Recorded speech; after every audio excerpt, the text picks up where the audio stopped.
அனைவருக்கும் வணக்கம். SK YouTube சேனலுக்கு உங்களை அன்போடு வரவேற்கிறேன். இன்றைக்கு நாங்கள் பார்க்க போகிறது வந்து அணி இலக்கணம். அணி இலக்கணம்னு சொன்னால் ஒரு செய்யுள்களில் வந்து ஒரு அணி ஒரு சொல்ல அல்லது சொல்லுண்ட பொருளை அழகுபடுத்தி காட்டுவது வந்து அணி இலக்கணம் என்று சொல்லப்படும். அணி என்று சொன்னால் அழகு என்று பொருள்படும். அந்த அணி இலக்கணம் வந்து பல வகைப்படும். அதில் வந்து நாங்கள் ஒரு சிலவற்றை இப்போ நாங்கள் பார்க்க போகிறோம். ஒரு செய்யுளுண்ட சொல்லழகு பொருளழகு என்பவற்றை வகுத்து காட்டுவது அணி இலக்கணம் எனப்படும். அந்த அணி வகைகளில் வந்து நான் முதலாவது பார்க்க போகிறது உவமை அணி.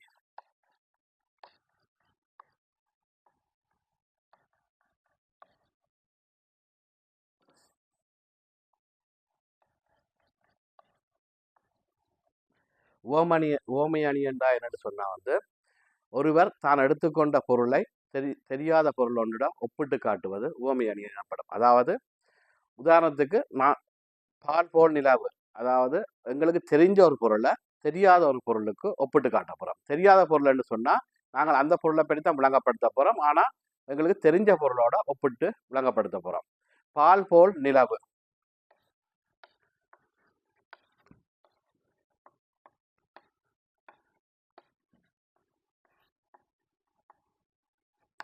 இங்க வந்து நீங்க முக்கியமா பார்க்க வேண்டியது இதுல வந்து உங்களுக்கு தெரிஞ்ச பொருள் எது தெரியாத பொருள் எதுன்னு பார்க்கணும்.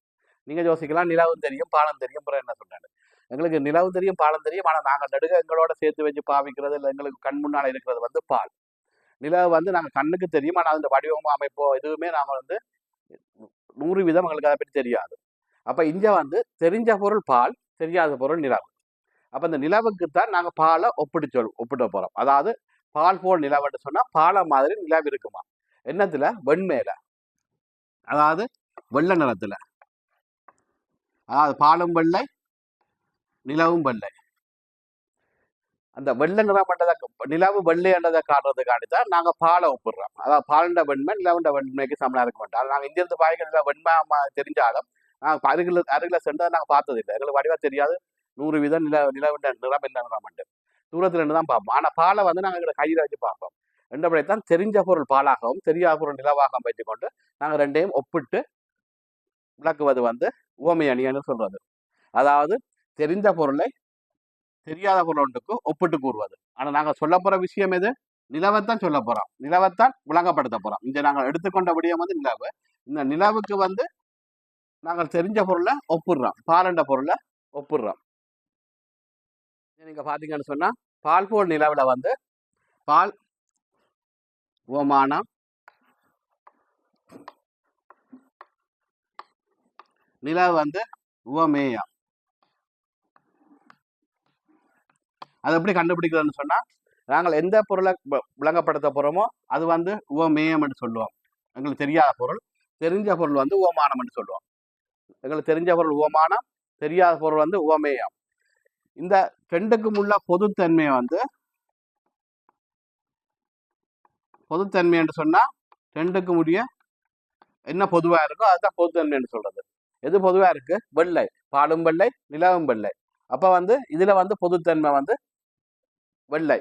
அதாவது உவமானத்துக்கும் உவமேயத்துக்கும் எங்களுக்கு தெரிஞ்ச பொருளுக்கும் தெரியாத பொருளுக்கும் பொதுவான விஷயம் வந்து வெண்மை வெள்ளை என்றதான் பொதுவான விஷயம்.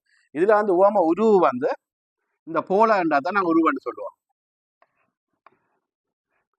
இது வந்து உவமை உருவு.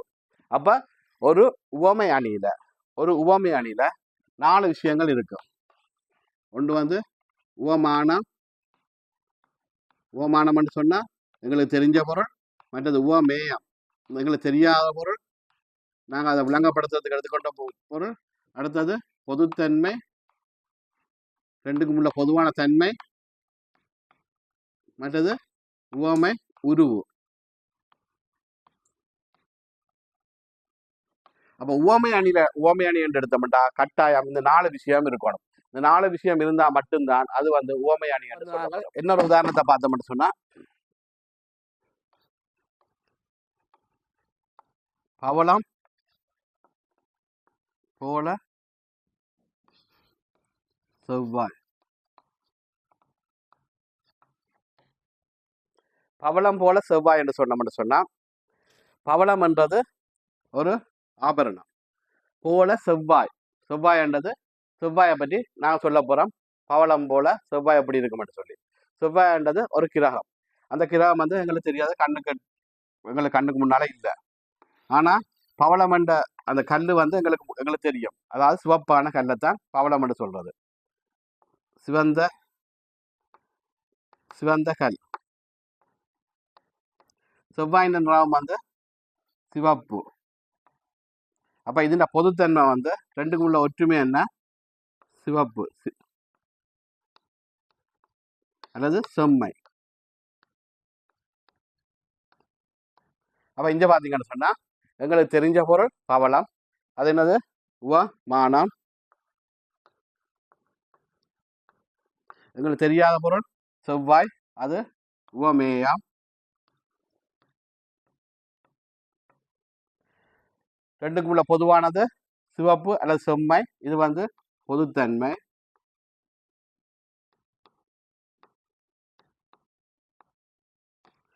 இங்க வந்து ஓம உருவு போல நடுவில் இருக்குதுதான் ஓமை உருவு. அப்ப ஓமையணி என்று எடுத்தோம்னு சொன்னா கட்டாயம் அதில் 4 விஷயங்கள் இருக்கும். ஒன்று ஓமான, ஓமேயம், ஓமை உருவு, பொதுத்தன்மை. ஓமானம் என்றது எங்களுக்கு தெரிஞ்ச பொருள். ஓமேயம் என்றது எங்களுக்கு தெரியாத பொருள். அதை பற்றி நாங்கள் விளங்கப்படுத்த போறோம். அந்த தெரியாத பொருளுக்கு தெரிஞ்ச பொருளை ஒப்பிட்டு காட்ட போறோம். இந்த செவ்வாய் கிரகம் வந்து எங்களுக்கு தெரியாது. அதை வந்து நாங்கள் பவளம் என்ற அந்த கல்லை வச்சுக்கொண்டு அந்த செவ்வாய் கிரகத்தின் நிறத்தை வந்து ஒப்பிட்டு காட்ட போறோம். ஏதோ பவளத்தின சிவப்பை வச்சுக்கொண்டு. அப்ப பொதுத்தன்மைன்றது வந்து ரெண்டுக்கும் இடையே உள்ள பொதுவான தன்மையை தான் பொதுத்தன்மை சொல்றது. அப்ப ஓமையணி எடுத்தோம்னா கட்டாய ஓமானம், ஓமயம், பொதுத்தன்மை, ஓமை அருப்பு. இந்த 4 விஷயம் கட்டாயம் இருக்கணும். இது இருந்தா மட்டும்தான் இதை வந்து ஓமை அணி என்று சொல்லலாம். இந்த ஓமை அணி உருவுகளாக வந்து போல, புரிய, அன்ன, போல, புரைய, அன்ன, ஒப்ப, நிகர, இப்படி ஓம உருவுகள் இருக்கு.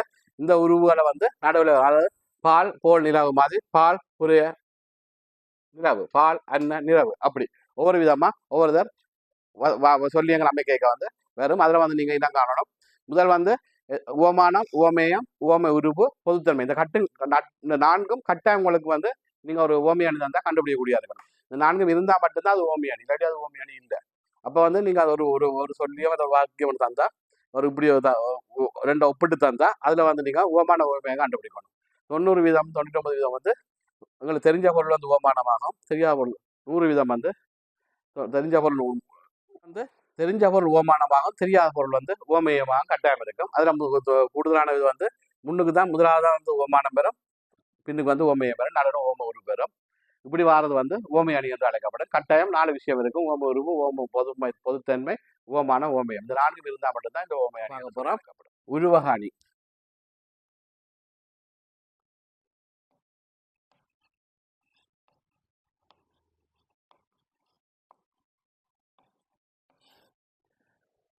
அதான் அணிகண்ட 2 பிரிவில் ஒன்று ஓமை அணி மற்ற உருவக அணி. உருவக அணி என்று சொன்னா என்ன சொன்னா நாங்கள் ஒப்புறதும் ஒப்பிடப்பட போறதும் ரெண்டும் ஒரே பொருளை குறிச்சதுன்னு சொன்னா அது வந்து உருவ அணின்னு சொல்லலாம்.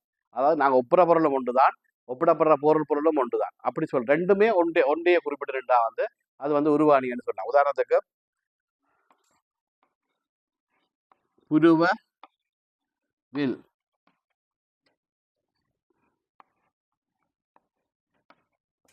இங்க வந்து இந்த புருவ வில்லன்னு குறிப்பிடுறது வந்து ஒரே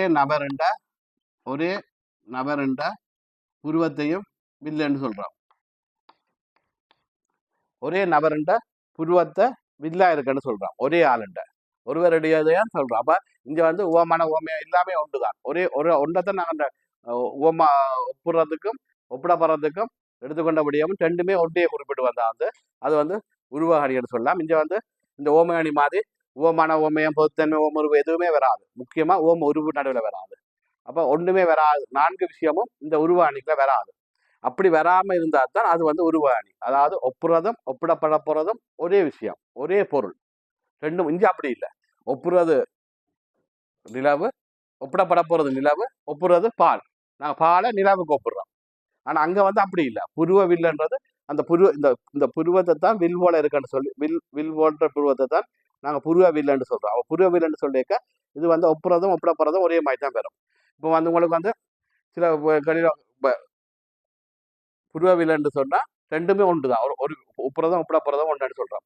இது வந்து எப்படி கண்டுபிடிக்கிறேன்னு சொன்னால், உதாரணத்துக்கு சில வேளைகளில் உருவாணியாக தந்துட்டு ஓமணியாக்கலாம், அல்ல ஓமணியை தந்துட்டு உருவாணியாக சொல்லிக்கலாம். இப்போ இதில் பாருங்க, இந்த புருவ வில்லுன்னு சொல்றது வில் போன்ற புருவம். வில் போன்ற புருவம்னு சொன்னா என்ன சொல்லி நம்ம சொன்னா, ஒரு ஆண்ட புருவம் வந்து வில்ல போல இருக்கு. அதாவது உங்களோட சொந்தக்கார ஒரு ஆண்ட புருவம் வந்து, புருவம்ன்றது இந்த இமை வந்து வில்ல போல இருக்கு. ஆனா அந்த இப்ப நான் ஒப்புறப்படுற அந்த புருவம் உள்ள ஆள் வந்து முன்னுக்கு இருக்கிற ஆளுக்கு தெரியாது. ஒரு ஆண்ட புருவத்தை பற்றி நான் ஒப்பிட போறேன். அந்த அவன்ட புருவத்தை வந்து நான் முன்னுக்கு இருக்கிற ஆள் பார்க்கல. பார்க்காதபடியே அவருக்கு நான் இந்த உதாரணத்துக்கு உங்களோட தோழி ஒரு ஆள் ஒரு தோழியின் புருவம் வந்து வில்மாய் வளைஞ்சிருக்கு. நீங்க இந்த வகுப்பறையில் இருக்கிற தோழிக்கு அந்த உங்களோட மற்ற தோழியின் புருவத்தை பற்றி சொல்ல போறீங்க. அப்படி சொல்லிக்க அவன் அந்த தோழியின் புருவத்தை பார்க்காதபடியா அவன்ட புருவத்தை நீங்க வில் போல இருக்குன்னு சொல்லுங்க. வில்லண்டா என்ன? வில்லண்டா இப்படி வளைஞ்சிருக்கும். இப்படி வளைஞ்சிருக்கிறதா வில்லன்னு சொல்றது. வில் தெரியுதானே உங்களுக்கு?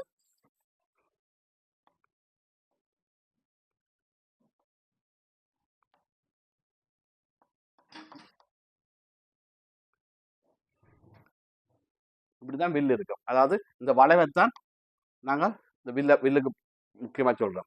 இந்த அவன் புருவம் வந்து இப்படி வளைஞ்சிருக்குமா அப்படின்னு சொல்லி. அப்ப வில் போன்ற புருவம் இங்க உவமானம் இருக்கு, உருவிருக்கு, உவமேயம் இருக்கு, வளைவுன்றது பொதுத்தன்மை இருக்கு. அப்ப இது வந்து இந்த இந்த இது வந்து உவமை அணி.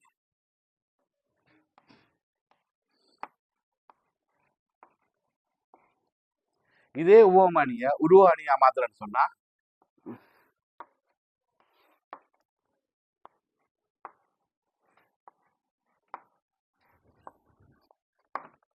இப்படி மாத்திட்டீங்கன்னு சொன்னா உருவ அணியா மாறும்.